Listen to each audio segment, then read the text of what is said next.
அனைவரும் ஔவையாருடைய மதிநுட்பத்தை மிக வியந்து பாராட்டினர். ஒரு நாள் சோழன் தன் அவைக்கள புலவர்களை பார்த்து, நீவீர் நாளை வைகறைக்குள் 4 கோடி கவிகளை பாடி வரல் வேண்டும் என கட்டளையிட்டான். அவர்கள் எல்லோரும் ஓரிடத்தே ஒருங்கு குழுமி, அந்தோ என் செய்வோம், 4 கோடி கவிகள் பாடுவது அவ்வளவு எளிதா? நாம் அனைவரும் சேர்ந்து பாடினும் இயலாதே, இனி நமக்கு பிழைப்பில்லை என்று ஒருவரோடு ஒருவர் பேசிக்கொண்டு வாடியிருந்தனர். அக்காலை அவ்வழியே சென்ற ஔவையார் அப்புலவர் குழுவை கண்டு, புலவீர், ஏன் வாடுகின்றீர்?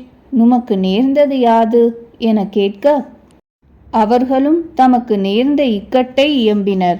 உடனே ஔவையார், இதோ 4 கோடி கவிகளை நான் பாடுவேன், நீங்கள் மகிழ்வீராக என மொழிந்து, மதியாதார் முற்ற மதித்தொரு கார் சென்று மிதியாமை கோடியுறும் உண்ணீருண்ணீரென்றே யூட்டாதார் தம்மனையில் உண்ணாமை கோடியுறும் கோடி குடுத்தும் குடிப்பிறந்தார் தம்மோடு கூடுவதே கோடியுறும் கோடானு கோடி குடுப்பினும் தன்னுடை நாக்கோடாமை கோடியுறும் என்னும் செய்யுளை விரைவுடன் முடித்து அவர் கையில் ஈந்தனர்.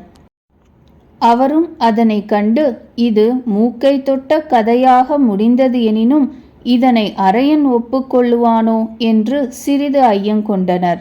மறுநாள் அப்புலவர்கள் அதனை கொண்டு போய் அரசனுக்கு காட்ட அவன் மகிழ்ந்து ஏற்றுக்கொண்டான்.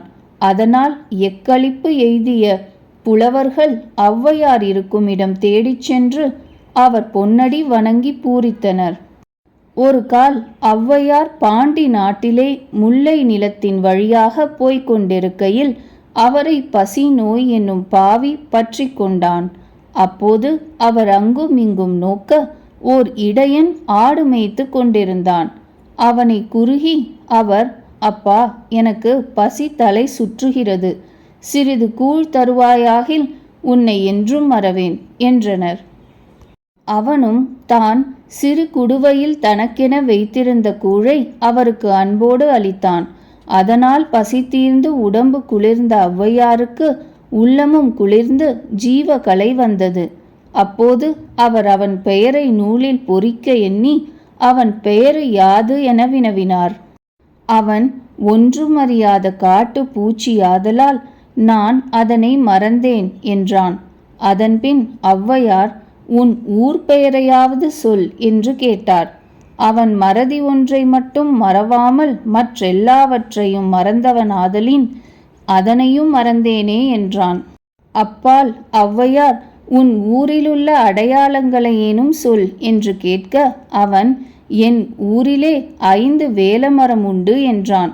அவன் பேதமைக்கு பெரிதும் இறங்கிய ஔவையார் அவன் தன் பெயரையும் தன் ஊர் பெயரையும் மறந்ததனால் அவனுக்கு அசதி என்னும் பெயரையும் அவன் தனது ஊரிலே 5 வேலமரங்கள் உண்டு என்றமையால் அதற்கு ஐவேல் என்ற பெயரையும் அமைத்து கொண்டு அசதி கோவை என பெயரிலே ஒரு நவரசம் சொட்டும் பிரபந்தத்தை அருளிச் செய்தார். அவன் புகழை தமிழ்பறையால் முழுக்குவித்தனர். அப்பாட்டுக்களெல்லாம் அகரத்தையே முதன்மையாக கொண்டு மோனை நலம் முழுதும் வாய்ப்ப பெற்று மிளிர்தலை நோக்கும் அறிஞர் அந்நூல் முற்றும் கிடைக்காமைக்காக தம் நெஞ்சம் நீராய் உருகுவர் என்பது திண்ணம். அவற்றுள் ஒரு கவியை இங்கு தருவோம். ஆடும் கடைமணியை வேலசதி அணிவரை மேல் நீடும் கயற்கண்ணி யாடந்த வாசை நிகழ்த்தரிதால் கோடும் குளமும் குளத்தரு கேநீர் குங்குண் குன்றுகளும் காடும் செடியும் அளவாகத் தோன்றும் என் கண்களுக்கே.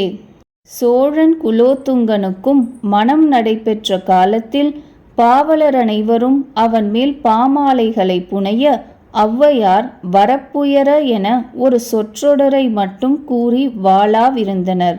அதன் கருத்தறியாத சோழன் ஒட்ட கூத்தரை நோக்க அவர் உடனே, வரப்புயர நீருயரும், நீருயர நெல்லுயரும், நெல்லுயர குடியுயரும், குடியுயர கோளுயரும், கோளுயர கோ உயரும் என்று ஔவையார் கருத்தை இனிது விளக்கினர்.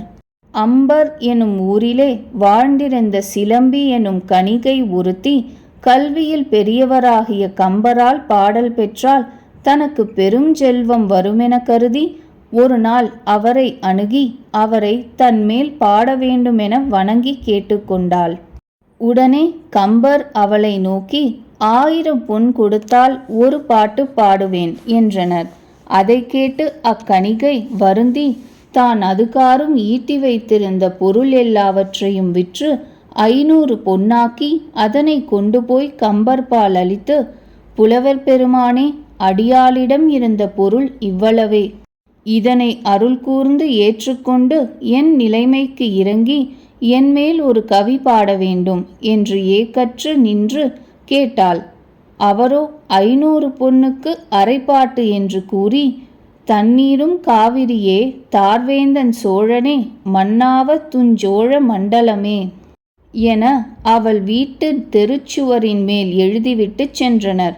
அது கண்ட கணிகை தன் கருத்தும் நிறைவேறாமல் கையிலிருந்த பொருளும் பறிபோய் ஊனுக்கும் உடைக்கும் அல்லல் உழந்து கொண்டிருந்தனள்.